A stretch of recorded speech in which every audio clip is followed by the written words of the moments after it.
जय हिंद। इससे पहले आपको हम उत्तर के विशाल पर्वतमाला के बारे में पढ़ा चुके थे। आज हम पढ़ेंगे उत्तर के विशाल मैदान। तो आगे बढ़ने से पहले हम थोड़ा 2 मिनट उत्तर के विशाल पर्वतमाला के बारे में रिवीजन कर लेते हैं। तो आप लोग थोड़ा साथ साथ बोलिएगा। जो पिछली क्लास ले चुके हैं और जो नहीं लिए हैं वो जाकर पिछली क्लास ले लें।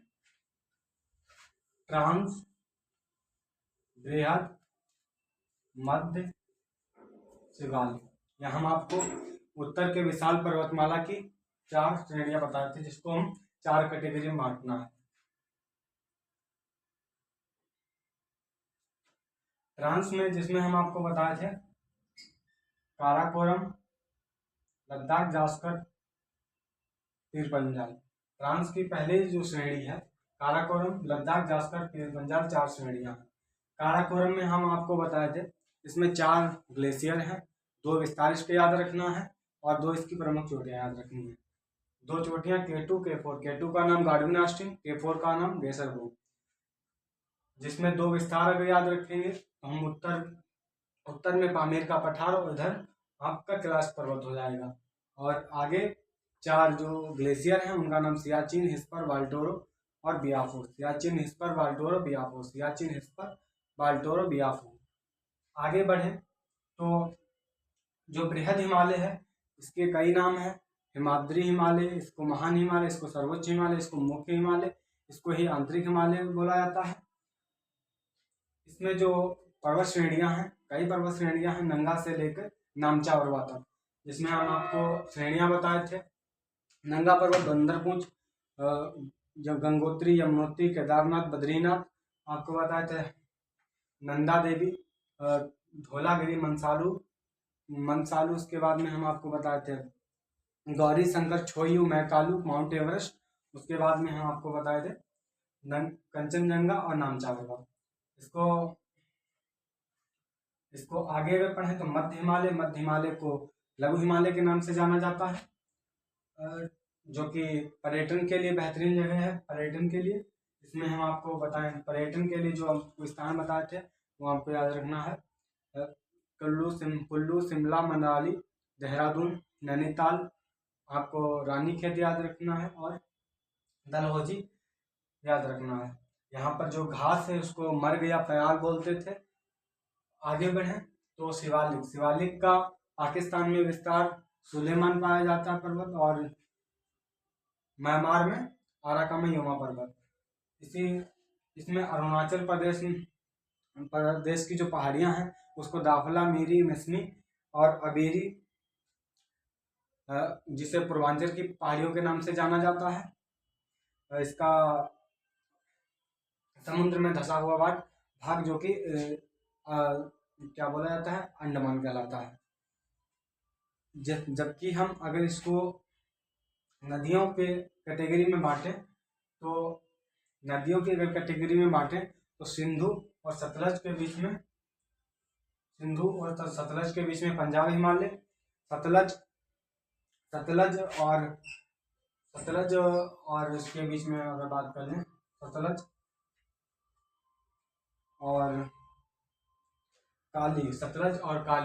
और काली के बीच में अगर बात कर लें तो सतलज और काली के बीच में कुमायूं हिमालय।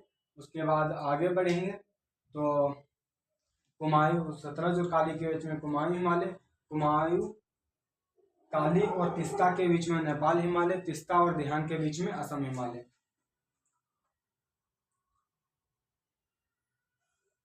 काली और सतलज के बीच में कुमायूं हिमालय और सतलज और तिस्ता के बीच में असम हिमालय, नेपाल हिमालय, फिर असम हिमालय। वर्षा ज्यादा होता है असम हिमालय में। सबसे ऊंची पर्वत श्रेणी पाई जाती है नेपाल हिमालय में। इसको इतना याद रखना है आपको। जबकि इसका आगे पढ़ेंगे तो मैप बना ले इससे पहले थोड़ा वीडियो 2 मिनट के लिए पॉज करेंगे।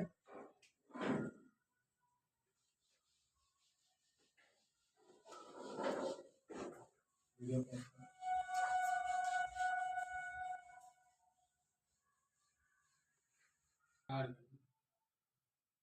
दोस्तों मैप बनकर तैयार हो गया है। हम इससे पहले भारत को 4 भौगोलिक दृष्टि से उत्तर का विशाल पर्वत, उत्तर का विशाल मैदान और पठार, तट तथा द्वीप में हमने भारत को बांटा है। तो जिसमें हम पर्वतमाला पढ़ चुके हैं, ये एरिया आपको बेसिकली पर्वतमाला दिख जाएगा। यहाँ पर वनस्पति भी अलग टाइप की होगी, यहाँ की जनजाति भी अलग टाइप की होगी और यहाँ के लोग भी अलग टाइप के होंगे। तो हम इसको बेसिकली पहले पढ़ चुके हैं। अब हमें पढ़ना है उत्तर का विशाल मैदान। उत्तर का विशाल मैदान के बारे में पढ़ना।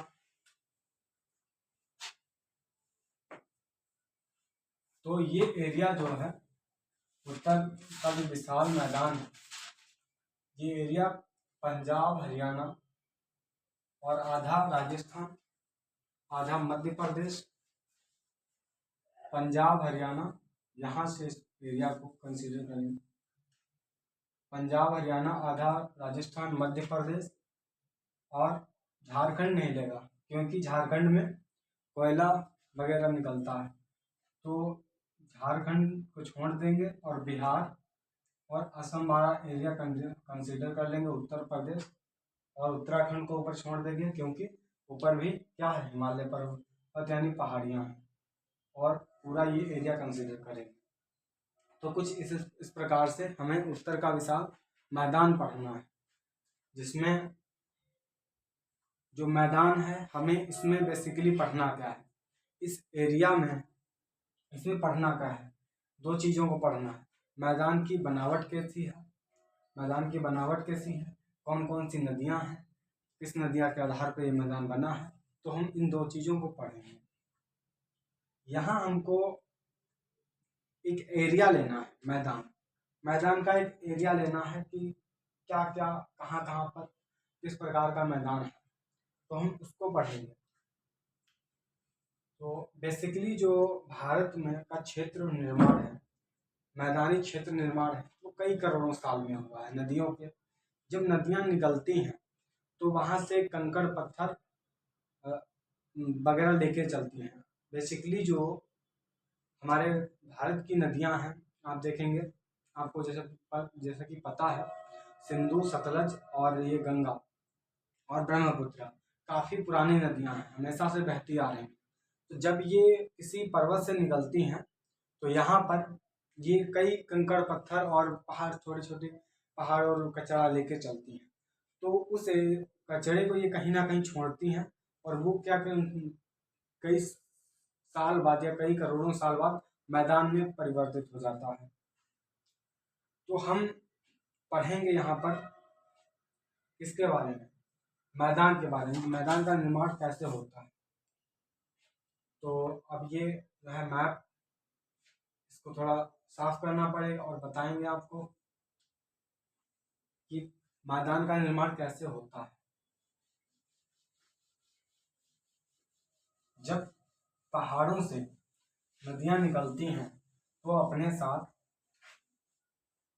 कंकड़ पत्थर लेके चलती हैं, और नदियों को पहाड़ों से जब निकलती हैं तो उनको अत्यधिक ढाल मिलता है। उस ढाल में वो छोटे बड़े कंकड़ पत्थर लेके निकल जाती हैं, और इस ढाल में जहाँ पर ये कंकड़ पत्थर अपने छोटे बड़े पत्थर छोड़ती हैं, उस प्रदेश को बोला जाता है भावर प्रदेश।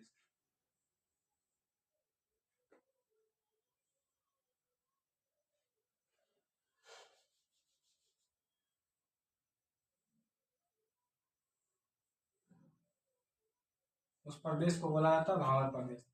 नदियों को कटाव के लिए अत्यधिक ढाल की आवश्यकता होती है, तो उस ढाल के लिए जब ये ढाल को लेकर निकलती हैं, ढाल से निकलती हैं, तो क्या होता है, इसके साथ कंकड़ पत्थर बहुत चीज़ें लेके चलती हैं, और ये कंकड़ पत्थर जहाँ पे ये छोड़ देती हैं, जहाँ पर ये कंकड़ पत्थर छोड़ देती हैं, तो इस प्रदेश को कहा जाता है भावर प्रदेश। इस प्रदेश को क्या कहा जाता है, भावर प्रदेश कहा जाता है। क्या यहाँ पर नदियाँ दिखाई देंगी? नहीं, यहाँ पर नदियाँ विलुप्त हो जाती हैं। नदियाँ जो है इसके नीचे से बहती हैं, पत्थरों के नीचे से बहती हैं, यहाँ पर नदियाँ नहीं दिखाई देती हैं। और इसके आगे इसके आगे जब नदियां ये आगे बढ़ती हैं,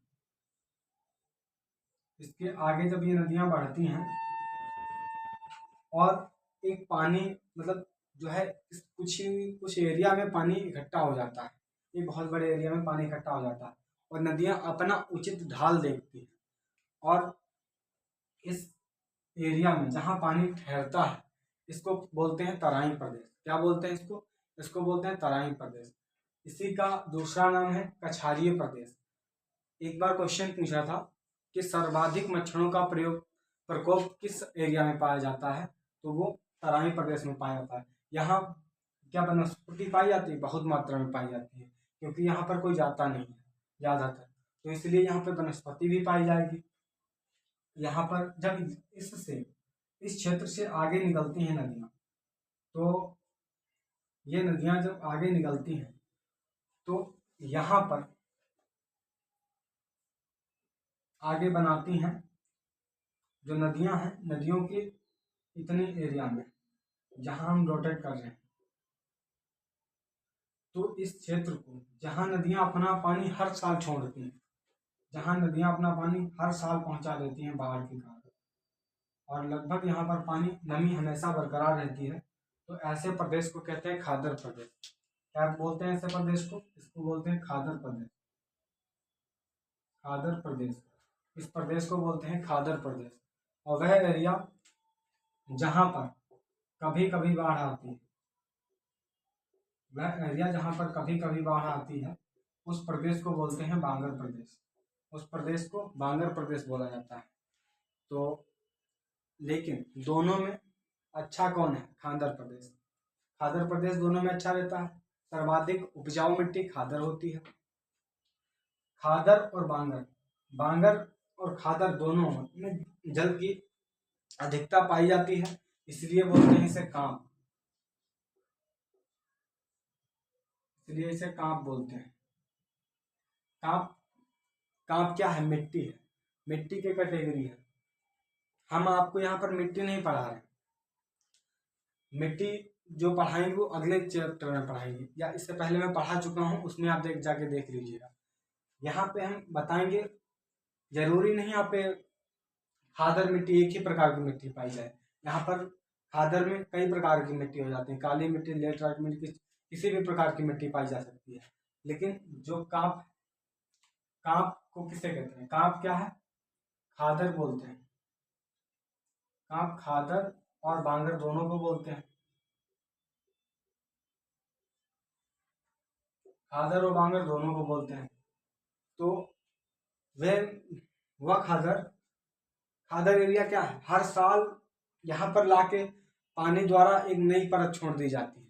तो ऐसे प्रदेश को जहाँ हर साल एक नई परत चढ़ जाती है, तो ऐसे प्रदेश को जल द्वारा एक नई परत चढ़ा दी जाती है, तो ऐसे प्रदेश को बोलते हैं जलोढ़। जलोढ़, जल द्वारा उड़ा दी गई मिट्टी को जलोढ़ मिट्टी बोलते हैं। इसे हर साल मिट्टी की एक नई परत चढ़ती है, इसीलिए इसको बोलते हैं नवीन, इसीलिए इसको बोलते हैं नवीन। हर साल यहाँ पे मिट्टी की एक नई परत चढ़ जाती है, इसीलिए इसको नवीन मिट्टी बोलते हैं। और वह एरिया जहाँ पर कभी कभी बाढ़ का पानी पहुँच पाता है, 2-4 साल बाद के बाद पहुँच पाता है, तो ऐसे प्रदेश को कहते हैं बांगर प्रदेश। क्या बांगर प्रदेश में हर साल बाढ़ आता है? नहीं आता है, इसीलिए इसको बोलते हैं पुरानी जलोढ़। इसको बोलते हैं पुरानी जलोढ़, इसलिए इसको बोलते हैं क्या? पुरानी जलोढ़। कांप, कांप को जलोढ़ भी बोलते हैं।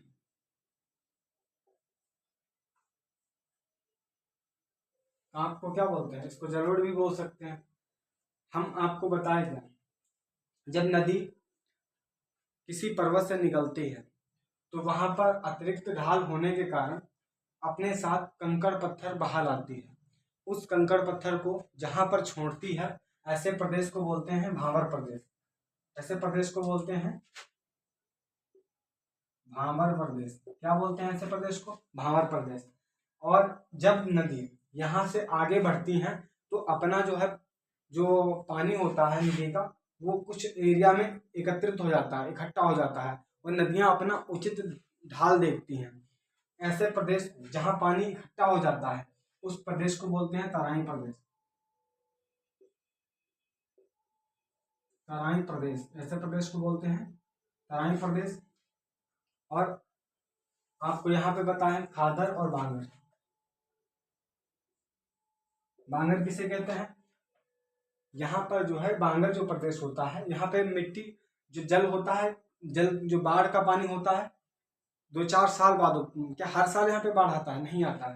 यहाँ पे 2-4 साल बाद बाढ़ आता है। लेकिन ऐसा प्रदेश यहाँ पे हर साल बाढ़ आता है, हर साल एक मिट्टी की नई परत जम जाती है, उसे बोलते हैं खादर। तो खादर प्रदेश अत्यधिक उपजाऊ होता है। और यही नदियां जब आगे बढ़ती हैं तो अलग अलग भागों में समुद्र में पहुंचने से पहले नदियों की जो नदियां होती हैं उनकी रफ्तार कम हो जाती है। तो यहाँ पर ये नदियां जो होती हैं अपना स्पीड को कम कर देती हैं, और रास्ते में पूरे रास्ते में जितना भी कचरा कंकड़ पत्थर लाती हैं उसको यहाँ मुहाने पर छोड़ देती हैं। तो ऐसा प्रदेश जहाँ पर अपना पूरा कचरा जितना भी लाए हैं रास्ते में लाए हुए जितनी भी चीजें हैं उनको जहाँ पे छोड़ देती हैं, ऐसे प्रदेश में डेल्टा बनता है। क्या बनता है? डेल्टा बनता है। ऐसे प्रदेश को डेल्टाई प्रदेश कहते हैं। क्या डेल्टा उपजाऊ होता है? बहुत उपजाऊ होता है। डेल्टा सबसे ज्यादा उपजाऊ होता है। जैसा कि आपको पता है भारत में सबसे बड़ा डेल्टा बनाने वाली नदी गंगा नदी है। तो डेल्टा प्रदेश बहुत ही उपजाऊ होते हैं। हम आपको यहाँ पे 3-4 टाइप को बताए हैं, जिसमें भावर प्रदेश हो जाएगा, आपका तराई प्रदेश हो जाएगा, कांप या जिसमें दोनों मिट्टी आ जाएंगी, खादर और नवीन। आपको 2 और पढ़ना है, रेह या कल्लर। रेह या इसी को बोलते हैं कल्लर। रेह या कल्लर क्या होता है? आप देखिएगा किसी ग्राउंड में, ग्राउंड बेसिकली गांव ग्राउंड वगैरह होते ही नहीं, सब जो जात के खेत बना दिया जाता है। तो किसी ग्राउंड या पिच में आप देखिएगा तो वहां पर अगर बरसात का पानी 10-5 दिन ठहर जाता है तो जो घास होती है उसके नीचे जो घास के नीचे जो सड़ी गली पत्ती या कूड़ा होता है वो पानी में तैरने लगता है। और जब पानी सूख जाता है तो वो क्या, जो कूड़ा होता है घास पर ऊपर रुक जाता है, तो वो भूसा टाइप में बिल्कुल रुक जाता है। तो उसको क्या कहते हैं? रेह या कल्लर बोलते हैं। रेह या कलर में सोडियम की मात्रा अधिक होती है। आप किसी आप किसी सतह को देखिए और वहां पर उसकी मिट्टी को ऊपर बटोर लीजिएगा इकट्ठा करके, और किसी लैब में चेक कराएंगे तो उसमें सोडियम की मात्रा ज़्यादा निकलेगी। तो रेह या कलर, यहाँ रेह या कलर कहाँ पे होगा? जहाँ पर सबसे अधिक पानी, मतलब जो किसान होते हैं अधिक से अधिक सिंचाई जो है अधिक से अधिक सिंचाई करते हैं ताकि उपजाऊ हमारे खेत में जो है कि ना प्रोडक्शन अधिक अधिक से अधिक हो। तो इसलिए वहाँ पर जो रेह होता है, रेह कलर हो जाता है। सोडियम की मात्रा इसमें अधिक होती है। खाद यूरिया NPK और ये जिंक वगैरह डाल देते हैं तो वहाँ पर क्या हो जाता है? रेह या कलर। तो ऐसी मिट्टी को बोलते हैं रेह या कलर। रेह या कलर बोला जाता है इसे। और आप अगर बात करेंगे तो सबसे ज़्यादा जो भारत में सबसे ज़्यादा प्रोडक्शन करने वाला जो राज्य है वो पंजाब हरियाणा है। यहाँ पर सबसे ज़्यादा यूरिया और खादें डाली जाती हैं तो सबसे ज़्यादा प्रोडक्शन किया जाता है। तो MSP जो मिनिमम सपोर्ट प्राइस, MSP जो होता है मिनिमम सपोर्ट प्राइस, इसका फ़ायदा पंजाब हरियाणा वाले ही उठा पाते हैं, बाकी यूपी बिहार वाले इसका फ़ायदा नहीं उठा पाते हैं।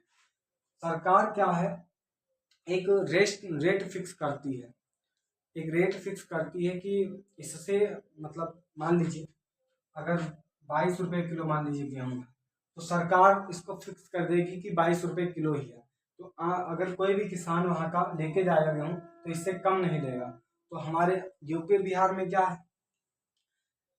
अगर 22 रुपये किलो है तो पता नहीं लगा कोई साहूकार है, कोई बनिया है तो वो उसको 18 रुपये किलो में ले रहा है, 20 रुपये किलो में ले रहा है, ठीक है। तो एमएसपी क्या है, इसका फायदा पूरी तरह से पंजाब हरियाणा वाले उठाते हैं, और इसी को लेकर अभी विवाद हुआ था, और जानते नहीं है कि किस लिए विवाद हो रहा है, कि हाँ पंजाब हरियाणा में विवाद हो रहा है, तो इसको लेकर विवाद हो रहा है। इसके आगे बढ़े हम तो आगे बढ़ जाएं।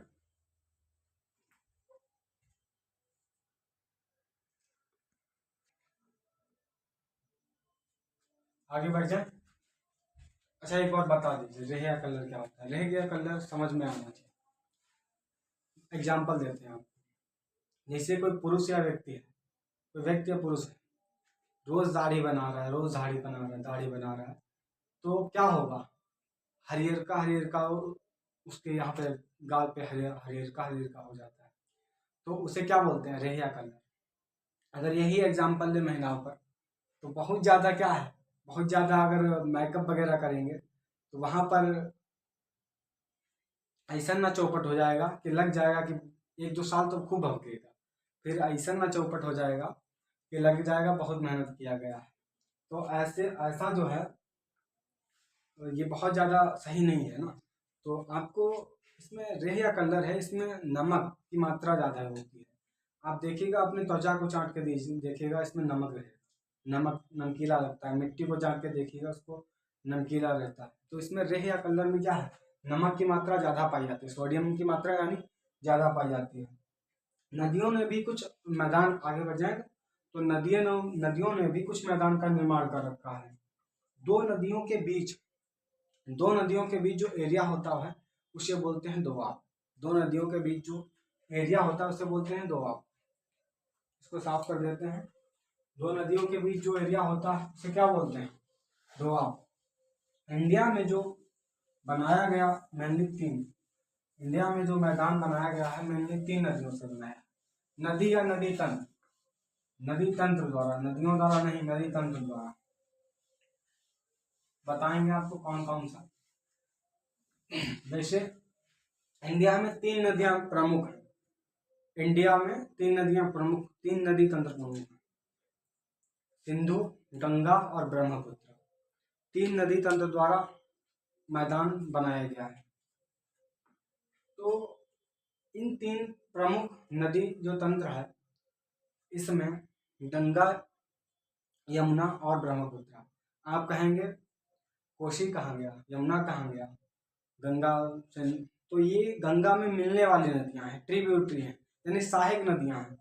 तो सहायक जो नदियां हैं तो होती हैं, उनको कोई वैल्यू नहीं होती है। तो जैसे आपको एग्जांपल देते हैं, जैसे आप लोग अलग अलग जगह पढ़ते हैं, कोई RWA के पास पढ़ता है, कोई कहीं पढ़ता है, कोई खान GS के पास पढ़ता है, कुछ हमारे पास पढ़ते हैं, आप लोग जैसे हमारे पास पढ़ते हैं। तो आप कहीं ना कहीं पढ़ते हैं, लेकिन आप जिसके पास पढ़ते हैं तो आप उस तंत्र का हिस्सा हैं। मतलब अगर पार्टिकुलर अगर बोला जाए तो आप उस तंत्र का हिस्सा हैं। जैसे आप लोग हैं, आपका कोई वैल्यू है, आपका पार्टिकुलर नाम नहीं गिना जा रहा है, आप क्या बताए जाएंगे कि हमारे आप विद्यार्थी, हमारे सेंटर के विद्यार्थी। तो इसलिए से क्या बोला जाएंगे? नदी तंत्र। नदी तंत्र में ऐसा ही, नदी तंत्र क्या है, एक जो नदी तंत्र है उनमें जो सबसे बड़ी नदी है उनमें आके सारी नदियां मिल जाती हैं, तो उसे कहते हैं नदी तंत्र। नदी तंत्र क्या है? नदी तंत्र क्या है? सहायक नदियों द्वारा कई नदियां मिल जाती हैं जिस नदी में, और उन नदी में जो सबसे बड़ी नदी होती है उसे बोलते हैं नदी तंत्र, और उसी का नाम रखा जाता है। जैसे गंगा है, गंगा में यमुना, गंडक, कोसी, घाघरा, कई नदियां आके मिल जाती हैं। तो उसमें प्रमुख नदी कौन है? गंगा। तो गंगा का ही नाम है, तो गंगा का है क्या है? एक नदी तंत्र है। तो नदी तंत्र है। नदी तंत्र 3 मेनली कौन कौन से हमने आपको बताया? सिंधु नदी तंत्र, गंगा नदी तंत्र, उसके बाद में ब्रह्मपुत्र नदी तंत्र। इसको एक एक करके पढ़ना है। तो सबसे पहले हम पढ़ लेते हैं किसको? सिंधु नदी तंत्र को पढ़ लें। काफ़ी डिफिकल्ट है, और डिफिकल्ट जो है कॉम्प्लिकेटेड सब्जेक्ट है यहाँ पे। तो इससे पहले कि हम पढ़ें तो इससे पहले एक इंडिया मैप बना लेते हैं। थोड़ा 2 मिनट का वीडियो पॉज करेंगे, 1 सेकंड।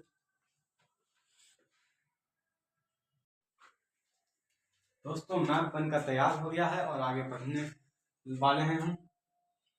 सिंधु तंत्र, गंगा तंत्र और ब्रह्मपुत्र तंत्र, ये 3 प्रमुख रूप से नदियां हैं। इनमें जो सिंधु तंत्र किस प्रकार से मैदानों का निर्माण करती है, कितने दोआब हैं इसमें, सिंधु तंत्र के नीचे का भाग क्या कहलाएगा, तो उत्तर प्रदेश में पढ़ेंगे और आगे ब्रह्मपुत्र का एरिया पढ़ेंगे।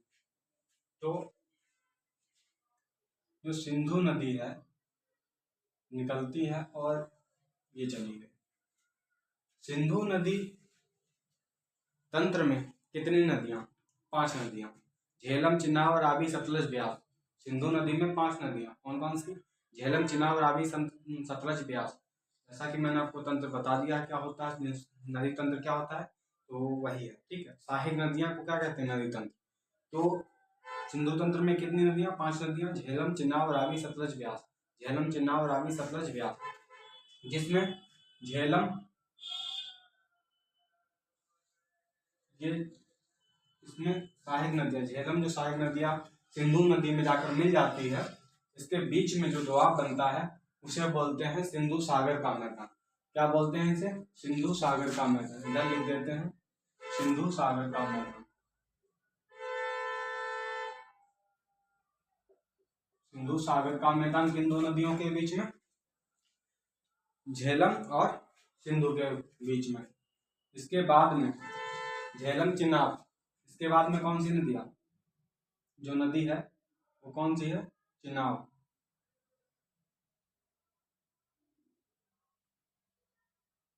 चिनाब जो नदी है वो जाकर मिल जाएगी किसमें? सिंधु नदी में। ये सहायक नदियां हैं तो यहाँ पर मिल जाएगी ये चिनाब, इसमें मिलेगी जाकर, नहीं मिलेगी। तो ये जो चिनाब है, इन दो नदियों के बीच में जो दोआब बनेगा जिसका नाम है चाज दोआब। क्या नाम है इसका? झेलम और चिनाब के बीच में चाज दोआब। यहाँ पर क्या बनेगा? झेलम और चिनाब के बीच में चाज दोआब। देखिए मतलब बहुत इजी है, याद कर लीजिए, आप आराम से याद कर लेंगे, एकदम संधि विच्छेद करिए, याद करिए। देखिए चा से चिनाब, झा से झेलम, क्या हो जाएगा? झेलम और चिनाब के बीच का दोआब हो जाएगा। चा से चिनाब, झा से झेलम, तो दोनों नदियों के बीच में कौन सा दोआब बनेगा? चाज दोआब। इसके बाद में जस्ट जो इसके बाद में नदी है कौन सी है? जिसका नाम है रावी। क्या नाम है? रावी। इसका नाम है रावी, और रावी जाकर मिल जाती है किसमें? चिनाब में मिल जाती है। किसमें? चिनाब में मिल जाती है।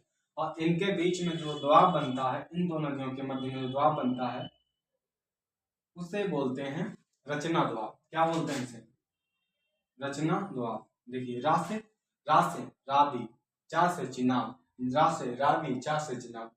आसान है, बहुत आसान है भाई, आराम से याद कर लीजिए। इसके बाद में आगे बढ़े तो आप देखेंगे यहां से नदी निकलती है चंबल, वो सतलज निकलती है नदी, सतलज नदी निकलती है और जाके मिल जाती है किसमें? सिंधु में।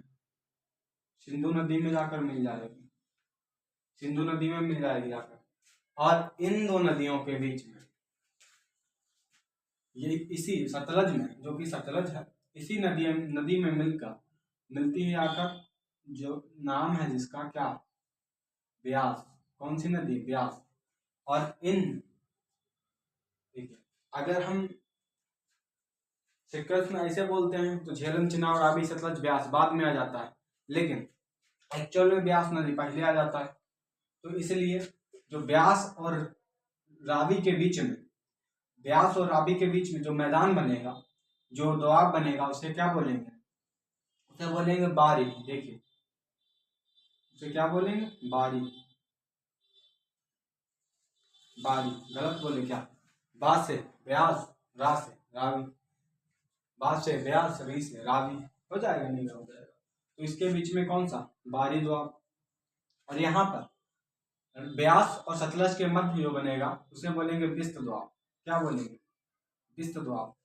बी से ब्यास, सावता से सतलज, बी से ब्यास, सावता से सतलज। तो इतना आसान है, इसमें कुछ याद ही करना नहीं है, सब तो मिल रहा है इसी में, एकदम संधि विच्छेद करते जाइएगा, आराम से याद करते जाइएगा। अब आगे बढ़े तो इसमें क्या है, इसके जस्ट नीचे ये एरिया,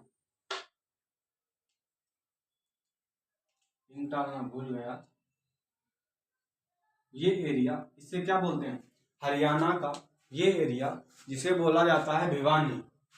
भिवानी किस क्षेत्र को बोला जाता है, हरियाणा के क्षेत्र, हरियाणा को क्या बोला जाता है, भिवानी, इसको क्या बोला जाता है, भिवानी। इसके जस्ट नीचे, इसके जस्ट नीचे यहाँ पर राजस्थान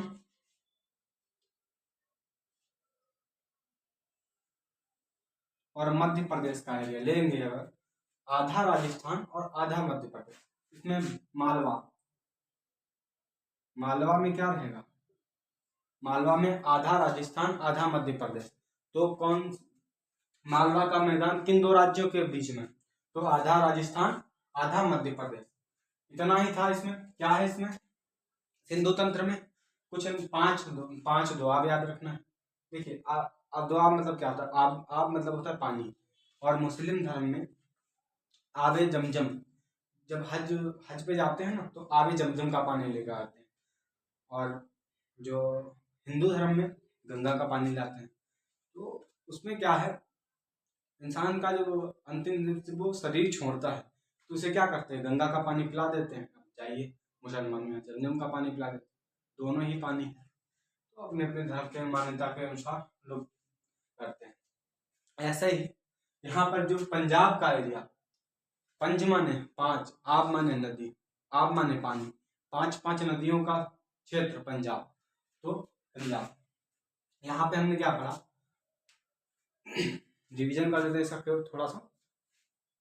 सिंधु और झेलम के बीच में सिंधु सागर का मैदान, सिंधु और झेलम के बीच में सिंधु सागर का मैदान, झेलम और चिनाब के बीच में चाच दोआब, झेलम और चिनाब के बीच में चाच दोआब।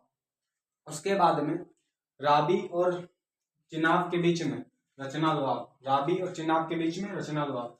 उसके बाद में राबी और चिनाब के बीच में रचना दोआब।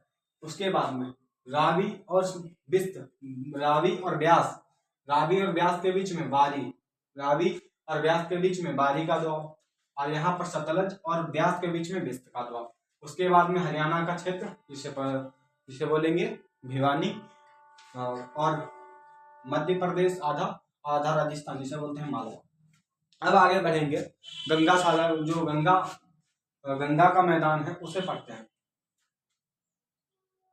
इसको आप स्क्रीनशॉट ले सकते हैं और आगे इसको गंगा का मैदान पढ़ा देते हैं। स्क्रीनशॉट ले लें।